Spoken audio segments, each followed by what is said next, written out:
Well, one of Barack Obama's pledges when he was sworn into office was to shut down the U.S. military prison at Guantanamo Bay. Now that tough task is meeting resistance from domestic lawmakers.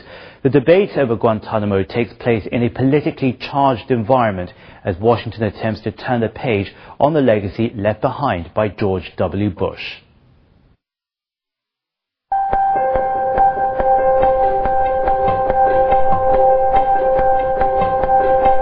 I think it's a barbaric place. It's a place they shouldn't have been set up.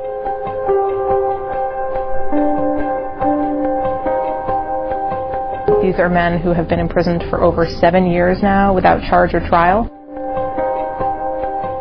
They were still profoundly unfair. They allowed coerced evidence into the courtroom, and they allowed evidence that was, they had terrible hearsay rules. The judges didn't even know what the rules were. The proceedings were totally chaotic.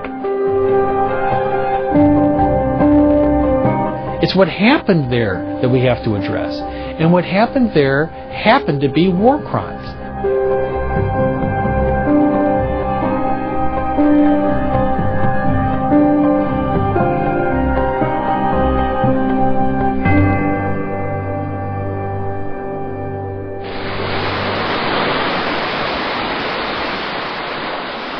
It's heaven and hell in one place. Guantanamo would make an ideal holiday resort, if not for what goes on behind the heavily guarded walls. The prison at a U.S. naval base in Cuba houses foreign prisoners in the U.S. war on terrorism. There are about 240 detainees in Guantanamo. Omar Khadr is charged with killing a U.S. soldier during a firefight in Afghanistan in 2002 when he was 15. He was subsequently sent where he's languished in Guantanamo for the past 7 years without trial, without even having a hearing to determine his guilt or innocence. There he is. Many of the detainees, like Khadr, have spent years here without being formally charged or tried. In recent years, details have emerged about abuse and extreme interrogation methods. Public outrage around the world has called for its close. We don't want to be ambiguous about this. We are going to close Guantanamo, and we are going to make sure that the proceedings... Barack Obama promised to do so during his presidential campaign. One of his first acts in office was to sign an order closing Guantanamo Bay by next January. And we then provide the process whereby Guantanamo will be closed no later than 1 year from now.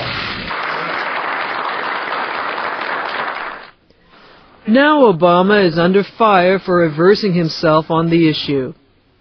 Last week, he revived the Bush administration's policy of military commissions to try terrorism suspects.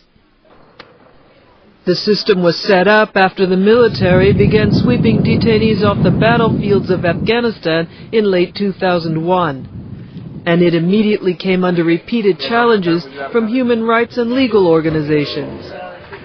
It denies defendants most of the rights they would be granted in a civilian courtroom or even in a traditional military court-martial. Obama froze the Guantanamo court proceedings for 120 days in January. This was so Congress could revise the military tribunal law it passed in 2006. Many thought this was the end of Guantanamo. But Obama is now asserting the military commissions can be reformed as a legitimate forum. He's asking Congress to restore certain basic rights. A ban on evidence obtained under harsh duress, restrictions on hearsay evidence, the right to refuse to testify, and the right to participate in choosing a military defense lawyer. Yet many remain unconvinced. What the Obama administration should have done is to end the military commissions rather than trying to revive this failed experiment and bring those who we want to try into the regular federal court system. The decision was the second in less than a week to anger Obama's supporters. The first was when the president announced he would seek to prevent the release of photos of alleged prisoner abuse. A few of the photos emerged in 2004 from the infamous U.S.-run Abu Ghraib prison in Iraq. they caused a huge anti-American backlash around the globe, particularly in the Muslim world. The Pentagon originally planned to release 2 batches of photos by May 28th. The total number of photos was expected to be in the hundreds. I don't think Obama made a U-turn on the issue. He is trying to adjust the processing under different conditions, though those adjustments might fail to meet the demands of certain sides. Now comes the hard part of delivering the promise. The new restrictions on evidence will almost certainly result in only a fraction of detainees ever going to trial. The rest would either be tried by civilian prosecutors in U.S. federal courts, be released, or be transferred to other nations. Some in the Democratic Party and many opposition Republicans insist they don't want any of the prisoners at Guantanamo brought to American soil. Staunch Obama supporter, Democratic Senator Jim Webb, said on ABC's This Week, "The prisoners don't belong in our jails." State Department officials have been in negotiations for months with European and other nations to take in detainees.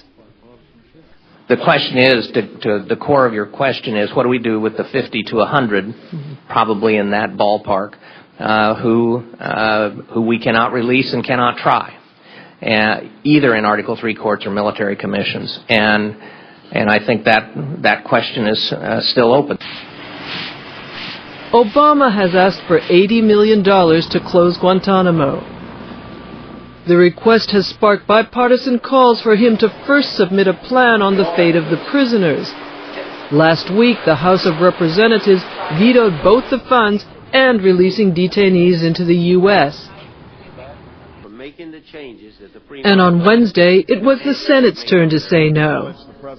On Thursday, the president tried to retake the initiative. Meanwhile, instead of serving as a tool to counter terrorism, Guantanamo became a symbol that helped al-Qaeda recruit terrorists to its cause. Now let me begin by disposing of one argument as plainly as I can. We are not going to release anyone if it would endanger our national security. Nor will we release detainees within the United States who endanger the American people. A month after Obama signed the order to close Guantanamo, Binyam Mohammed was released. The former British resident was first detained in Pakistan. He's now back home after nearly 7 years in U.S. captivity. He was the first one released since Obama was elected. Binyam Mohammed says he wants to simply recover and put it all as far in his past as he can. But he also says he has a duty to make sure that nobody else in those torture chambers is forgotten.